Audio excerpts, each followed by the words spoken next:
Well, welcome everyone to Women's History Month. This is the time of the year when we put our lives on pause and we have an opportunity to visit with some remarkable women who are making amazing contributions to their industry. My name is Jackie Nagel. I am the strategic business coach at Synovatia. I also am the community strategist for an online business community called Eureka. And we are so lucky today to have my good friend, Ruth Hansten of Hansten Healthcare. So welcome, Ruth, and thank you so much. Oh, I'm so pleased to be here. Thank you so much for asking me, Jackie. Well, so here's what I want to say.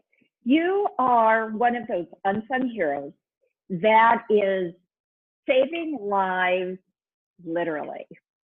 And with your executive coaching practice, and you do executive coaching for healthcare leaders and leadership development at Hansten Healthcare. Tell us a little bit more about the kind of work that you're doing. Well, I think, I've always been so passionate about patient safety and improving the quality of care. And since I've been a nurse for over 45 years, and I've come up through the staff ranks to the boardroom and policy boards nationally, because of my experience, I think, from delivering care, not just in acute care and ICU and all of that, but also in the community, in public health. And so I kind of have that continuum of care viewpoint. And so I think the important thing that I'm able to do is to help people really look at the way they're doing their work in a way that helps them be more effective, and patients end up getting better care. And my critical thinking dissertation really focused on how to help people think better and lead better. Right.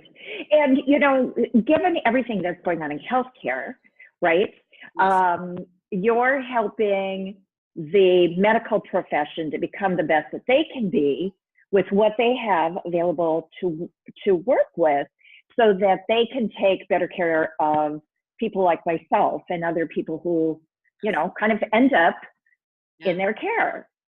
Yes. So, one of the things, Ruth, too, is how long have you been in business? 25 years. Wow. So, and what was it that inspired you to start your own business rather than, as a nurse, you could have stayed in the field, right? Right. But what was the impetus and the inspiration behind your business? I felt that I had a different viewpoint of what was wrong with the way healthcare was delivered. And I saw that I couldn't make my voice heard as effectively working in the jobs that I had been in. And I felt that if I branched out, I could reach more people. I could focus on some of the things that I knew I had some pretty simple solutions and effective solutions for. So I, focusing on even first clinical delegation skills, nurses being able to use the people they've got effectively, nursing assistants, medical assistants. So, that's something I really carried throughout my career, because if nurses, as you know, are really doing their professional leadership role, then we have better health care. Yeah. Yeah. It's all about everyone has a role and a position to play on the team. Yes. And so you really work with the nurses and supporting and helping them. Yes. One of the things too that I find is that every business and owner has their own or experience their own obstacles and setbacks. And it's just part of life, right? It's part of life. It's part of business. Some people experience a little bit of harder knocks than other people, but you've developed a very interesting program called the 6 Ds of Resilience, and to help people bounce back from setbacks. Could you tell us a little bit about that? Yes, I found that I wished that someone had told me that there would be times in your work and in your life overall that everything seems to be going, circling the drain, shall we say, and trying to be clean here. And so I found that there are some tactics that I've used, some less effective, some more effective for me. And so I've really evaluated that, because now I'm in a sage area timing of my life, and I want to be able to share that with people. I wish someone had been able to tell me these things to help me survive more effectively. And what have you seen from the work that you've done with people at the 6 C's of resilience? I think that especially nurse leaders that I've worked with, I really appreciate it, because it allows us to say the truth that, yeah, sometimes things are really, really hard. And you see some things that probably in healthcare no one else really sees out there in the Yeah. world, and it's a challenge. And we're always buffeted by the challenges with reimbursement. It's very difficult.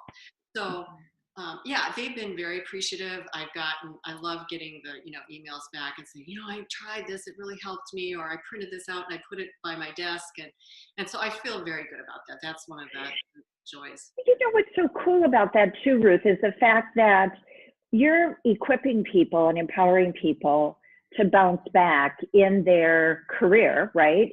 As nurse leaders.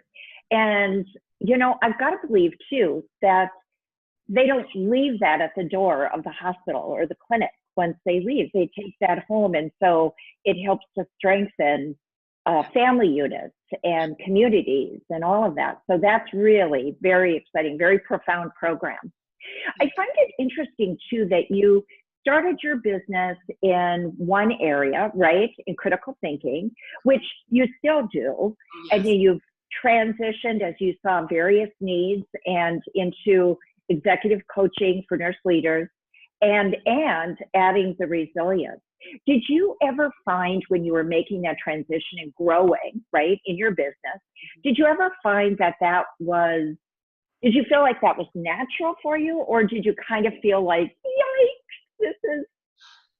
Well, one of the big challenges, I think, of being your own business is that you're really working hard to do the work. I'm working with 2 or 3 organizations very deeply for a couple of years, and I'm helping them improve. And then I'm still having to keep track of what the trends are in healthcare and what people are asking for, and also marketing. Yes. And it's hard to do that when you are engrossed in what you're doing. And so that, I think, that's been one of those yikes periods where I go, oh my gosh, I didn't get to those 3 conventions. I should have been there. I know I was working, but I really needed to be seen so that people knew that I would be able to help them with their particular challenges.